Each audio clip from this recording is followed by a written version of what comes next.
నమస్తే. రాష్ట్ర వ్యాప్తంగా కూడా ఎవరైతే ప్రభుత్వ జూనియర్ కళాశాలలో ఉన్నటువంటి గెస్ట్ లెక్చరర్స్ ఎవరైతే ఉన్నారో గత ప్రభుత్వ వాళ్ళు పట్టించుకున్నటువంటి పరిస్థితి. ఇక కాంగ్రెస్ ప్రభుత్వం అధికారంలోకి వస్తే ఖచ్చితంగా గెస్ట్ లెక్చరర్స్ కూడా మేము 42,000 వరకు జీతం ఇస్తామనేటువంటి ఒక భరోసానిచ్చింది. మేనిఫెస్టోలో దానికి సంబంధించినటువంటి గెస్ట్ లెక్చరర్కి సంబంధించినటువంటి ఒక అంశాన్ని కూడా పొందుపరచడం జరిగింది. సో ఈ నేపథ్యంలో ప్రభుత్వం ఏర్పడింది. ప్రభుత్వం ఏర్పడిన తర్వాత ప్రభుత్వ దృష్టికి తీసుకెళ్లడానికి రాష్ట్ర స్థాయిలో ఇక గెస్ట్ లెక్చరర్స్ అంతా కూడా ఒక వేదికను ఎంచుకొని ఒక మీటింగ్ని కండక్ట్ చేసుకున్నారు. ప్రధానంగా ఆ రోజు ఎవరైతే మేనిఫెస్టోకి సంబంధించినటువంటి సభ్యులుగా ఉన్నటువంటి డాక్టర్ రియాజ్ సార్ గారు కూడా గెస్ట్గా వచ్చారు.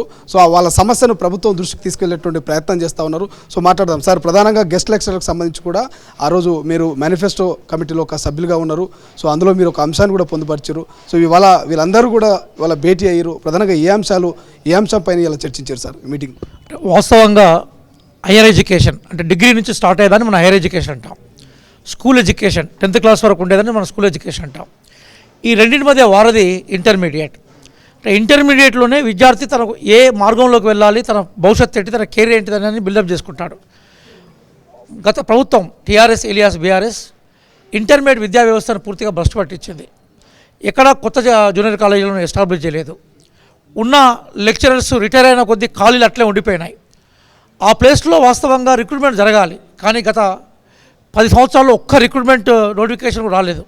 కాబట్టి వాళ్ళు ఏం చేశారంటే ఒకప్పుడు పార్ట్ టైము, కన్సాలిడేట్, కాంట్రాక్ట్ అనే విధానానికి భిన్నంగా గెస్ట్ లెక్చరర్స్ అనే విషయాన్ని తీసుకొచ్చారు. ఈ అధ్యాపకుల పేరులోనే వివక్షత ఉన్నది. అంటే వీళ్ళు అతిథులుగా వస్తారు, అతిథులుగా పోతారు. కాబట్టి వీళ్ళకి ఎట్లాంటి రాజ్యాంగపరమైన రైట్స్ ఉండవు. కాబట్టి వీళ్ళని ఏం చేశారంటే వీళ్ళకు ఏదో కన్సాలిడేట్గా 28,000 పెట్టారు. అందులో హాలిడేస్ కట్ చేయడం, అట్లాగే ఏదైనా మనకి సమ్మర్ హాలిడేస్ కట్ చేయడం కానీ, సంక్రాంతి హాలిడేస్ కట్ చేయడం కానీ, చిన్న బేసిక్ ఇష్యూస్ వచ్చినప్పుడు వాటిని కూడా కట్ చేయడం కానీ వాళ్ళు చేశారు. కాంగ్రెస్ పార్టీ వాటికి ఫుల్ స్టాప్ పెట్టే క్రమంలో భాగంగానే కాంగ్రెస్ పార్టీ ఈరోజు కనీసం వాళ్ళకి భద్రత ఇవ్వాలని చెప్పేసి 42,000 శాలరీని ఇవ్వాలి, అట్లాగే అది సంవత్సరం పొడుగున ఇవ్వాలని మేము ఒక డిసైడ్ చేశాం. నాతో పాటుగా అప్పుడు మాకు చైర్మన్గా ఉన్న దుద్దుల శ్రీధర్బాబు గారు కానీ, ప్రొఫెసర్ జానయ్య గారు కానీ, ప్రొఫెసర్ లింగయ్య యాదవ్ గారు కానీ, శ్రీనివాస్ కానీ, అందరూ కూడా హర్షవర్ధన్ రెడ్డి గారు కానీ అందరూ మేము అనుకొని చేస్తాం. అట్లాగే వాళ్ళు ఉద్యోగ గ్యారంటీ అడుగుతున్నారు.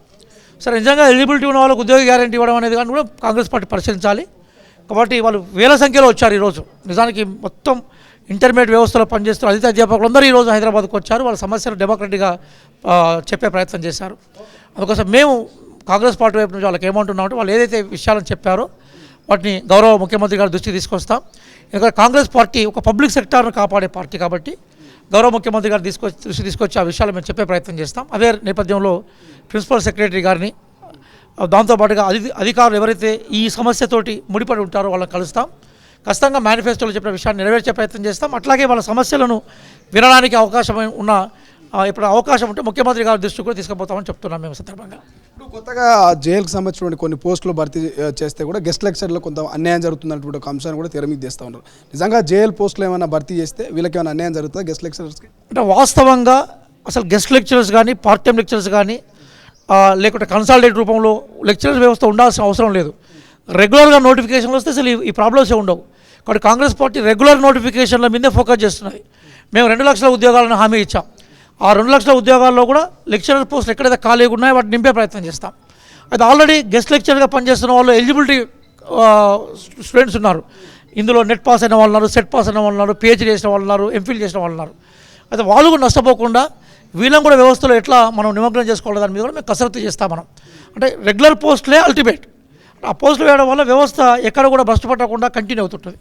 అదే సందర్భంలో పాపం వాళ్ళు చాలా కష్టపడి వేరే ఉద్యోగాలు పోకుండా వాళ్ళ జీవితాలను కూడా ఇల్లే ఆగిపోయినాయి. వాళ్ళు ఇప్పుడు ఇక్కడ వచ్చింది దాదాపుగా 1600 మంది వచ్చారు. ఇంకో 400-500 మంది ఉద్యోగాలను వాళ్ళని కంప్లీట్గా తీసేసి టర్మినేట్ చేసి వెనుకో పంపారు. వాళ్ళు చాలా ఇబ్బందుల్లో ఉన్నారు, ఆత్మహత్య సాదృశ్యంలో ఉన్నారు. కాబట్టి వీటన్నిటికీ పరిష్కారం చేసే దిశలో మేము ఆలోచిస్తున్నాం. త్వరలో దీనిపైన ఒక ఎంక్వైరీ లాగా వేసి ది బెస్ట్ ఏం చేస్తే వీరందరికీ న్యాయం చేయగలుగుతారనే అంశం మీద కూడా కాంగ్రెస్ పార్టీగా మేము ఆలోచిస్తాం. ఏం చెప్తారు సార్? అంటే మీరు కాంగ్రెస్ పార్టీ నాయకులు ఉన్నారు, గతంలో కూడా గత ప్రభుత్వాలు పట్టించుకునేటువంటి పరిస్థితి, మీరు అధికార ప్రతిగా ఉన్నారు, మీరు మేనిఫెస్టో కమిటీలో మెంబర్గా ఉన్నారు. సో అటువంటి మీరు దీన్ని ఎట్లా ప్రభుత్వం దృష్టికి తీసుకువెళ్తారు, ముఖ్యమంత్రి గారి దృష్టికి ఎట్లా తీసుకుపోతారు? అంటే మీరు ఒక విషయాన్ని గమనించండి. నిన్న ముఖ్యమంత్రి గారు ఒక సమీక్ష సమావేశం పెట్టారు. ఎస్సీ, ఎస్టీ, బీసీ, మైనార్టీ, గురుకుల వ్యవస్థకు సంబంధించిన అధికారులందరినీ పిలిచారు. ఈ మంత్ ఎండింగ్లోనే ఆయన టీచర్ ఆర్గనైజేషన్ అందరితో ఒక మీటింగ్ పెట్టబోతున్నాడు. అట్లాగే ఈ జూనియర్ లెక్చరర్ సంబంధించిన ఇష్యూస్ కానీ, guest lecturer, part time lecturer, రకరకాల వ్యవస్థల్లో గవర్నమెంట్ సెక్టార్లో, అట్లాగే ప్రైవేట్ సెక్టార్లో, దాంతోపాటుగా ఎయిడెడ్ కాలేజ్లో పనిచేస్తున్న అధ్యాపకుల మీద కూడా మేము దృష్టి పెట్టాల్సి ఉంటుంది. ముఖ్యమంత్రి గారితో ఒక సమీక్ష సమావేశాన్ని ఏర్పాటు చేస్తాం. ఆ సమీక్ష సమావేశంలో ఈ విషయాలన్నింటి కూడా ప్రస్తావించే ప్రయత్నం చేస్తాం మేము. కానీ ప్రధానంగా నిజంగా కాంగ్రెస్ పార్టీ అధికారంలోకి వచ్చిందంటే ఇటువంటి నిరుద్యోగులు కావచ్చు, లెక్చరర్స్ పాత్ర ఉందా అంటే మీరేం చెప్తారు? 100కి 101% పాత్ర వీళ్ళదే ఉందండి. చదువుకున్న వాళ్ళు, చైతన్యవంతులు, అట్లాగే వీళ్ళ ప్రతిబింబించే ఒక డైనమిక్ జర్నలిస్టులు, అట్లాగే దీన్ని బాగా ఎక్స్పోజ్ చేసిన యూట్యూబ్ ఛానల్స్, మెయిన్ ఛానల్స్ కొన్ని, వీళ్ళందరూ ఒక ప్రజాస్వామ్య స్ఫూర్తి కావాలంటే ప్రభుత్వం మారాలి.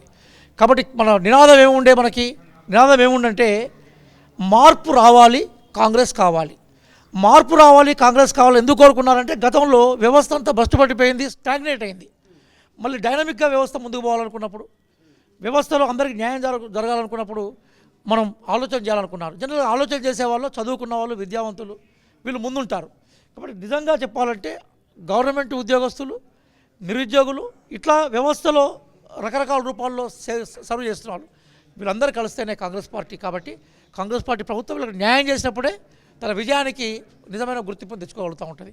అందుకోసమే గౌరవ ముఖ్యమంత్రి గారు మన పార్టీ సమావేశం పెద్ద ఎత్తున ఎల్బీ స్టేడియం జరిగినప్పుడు ఆయన చెప్పారు, ఎవరైతే మాకు సహకరించారో నిరుద్యోగులు కావచ్చు, ఇట్లాంటి చిరుద్యోగులు కావచ్చు, ఉద్యోగ భద్రత కోసం పోరాడుతున్న వాళ్ళు కావచ్చు, వాళ్ళ రుణాన్ని మేము తప్పనిసరిగా భవిష్యత్తులో వాళ్ళకు ఆశాజనకమైన ప్రపంచాన్ని ఏర్పాటు చేసి ఆ రుణాన్ని తీర్చుకునే ప్రయత్నం చేస్తాం.